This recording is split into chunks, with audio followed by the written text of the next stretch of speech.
আজকে আপনাদের সাথে শেয়ার করব রেস্টুরেন্ট স্টাইলের চাউমিন রান্নার রেসিপি। চাউমিন বানাতে আমার যা যা লাগবে, প্রথমে আমি চিকেনটাকে মেরিনেট করে রাখবো। আর মেরিনেট করার জন্য যা যা লাগবে মতো আদা রসুন paste, soya sauce, Maggi sauce, পরিমাণে গোলমরিচ, তারপরে এগুলো দিয়ে ভালোভাবে মিক্স করে আমি কেচাপ এটা দিয়ে ভালো করে মিক্স করে আধা ঘন্টার মতো রেখে দিলেই হবে। আমি চলে যাচ্ছি পাস্তা সিদ্ধ করার জন্য। চাউমিন বানানোর জন্য একটু মোটা পাস্তাটা নিতে হয়। এটা আমি সিদ্ধ করব 8 মিনিট।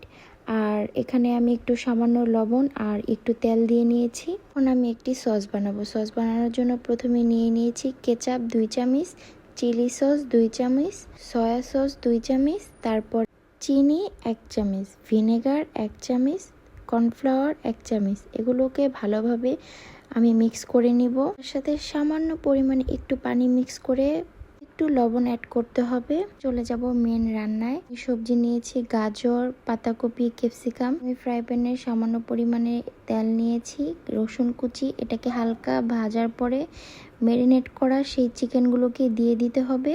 চিকেনগুলো যখন হালকা ভাজা ভাজা হয়ে যাবে তখন আমি একটা সাইডে করে রেখে দিব আর 2টা ডিম ভেঙে দিব। এখন ডিমগুলোকে আমি ঝুড়ি ঝুড়ি করে মাংসের সাথে মিক্স করে নিব আর কেটে রাখা পেঁয়াজ দিয়ে দিব। প্রথমে গাজর আর পাতাকপি এটাকে একটু ভেজে নিব হালকা।